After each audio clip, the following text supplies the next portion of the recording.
حالة عصامية اهتمت بنفسها، والده اهتم فيه كي يصل إلى هذه المرحلة الجميلة في حفظ كتاب الله سبحانه وتعالى.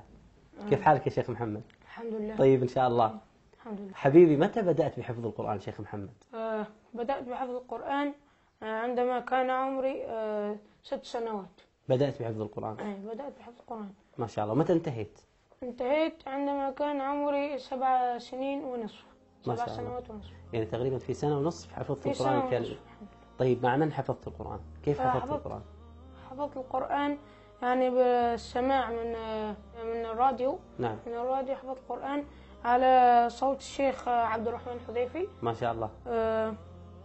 وساعدني أيضا أبي تعليمي لأحكام التجويد.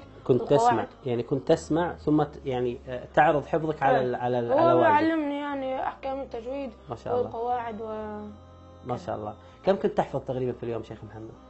في اليوم بالنسبة لليوم العادي في الدراسة صفحتين. نعم. صفحتين من الكتاب.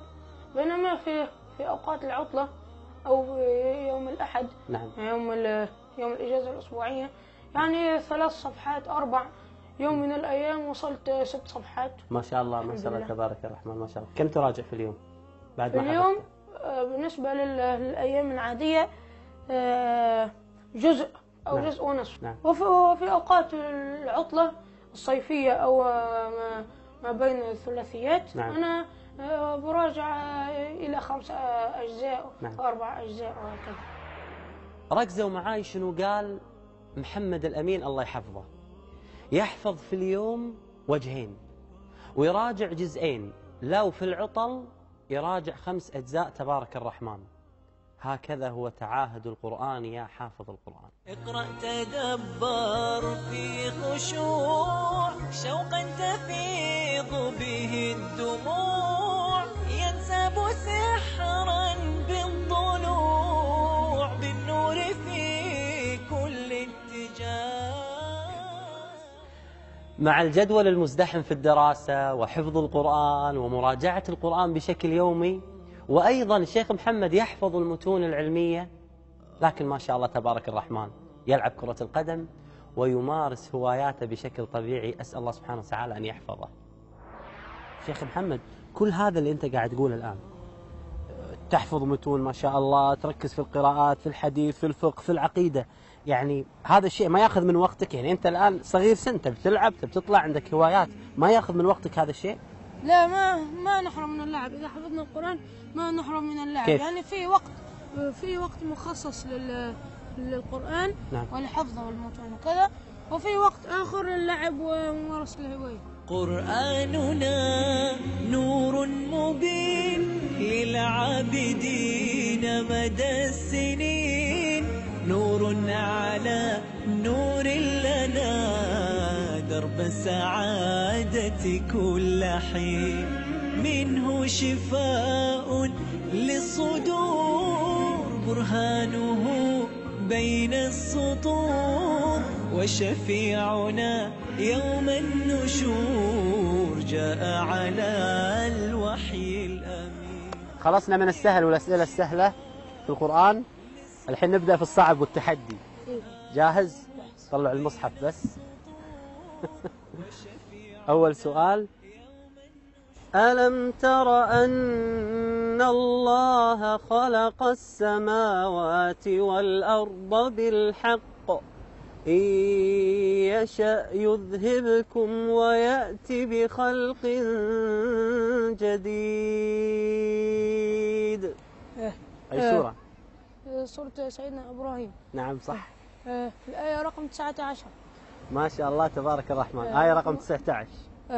رقم الصفحة 258. ما شاء الله. 258. الآية اللي قبلها إيش؟ أعوذ بالله من الشيطان الرجيم. بسم الله الرحمن الرحيم. مثل الذين كفروا بربهم ما شاء الله أعمالهم كرماد اشتدت به الرياح في يوم عاصف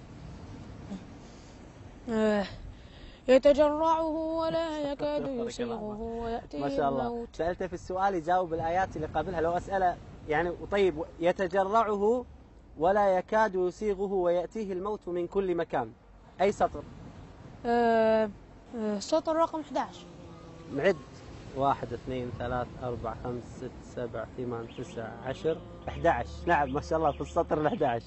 تبارك الرحمن. غلبتني بس باقي كم سؤال؟ نسأل بعد سؤال يا شيخ. أحل لكم صيد البحر وطعامه متاعا لكم وللسيارة. أي سورة؟ في سورة المائدة. نعم. في الآية رقم 96. آية رقم 96. ما شاء الله تبارك الرحمن. بعد 4 أوجه. يعني 1 2 3 4. أعوذ بالله من الشيطان الرجيم. بسم الله الرحمن الرحيم. قال عيسى ابن مريم اللهم ربنا أنزل علينا مائدة من السماء تكون لنا عيدا لأولنا وآخرنا وآية منك. طيب الآية اللي قبلها قال عيسى ابن مريم قالوا نريد أن نأكل منها وتطمئن قلوبنا. خلاص يا شيخ محمد غلبتني تبارك الرحمن. الله يحفظك يا رب إن شاء الله. الله ما أسعد الحفاظ. غلبتك 4-0. ما أسعد الحفاظ. ما أسعد الحفاظ. ما أسعد الحفاظ في الأزمان. هل أصبحت حياتكم جميلة الحياة القرآنية في البيت؟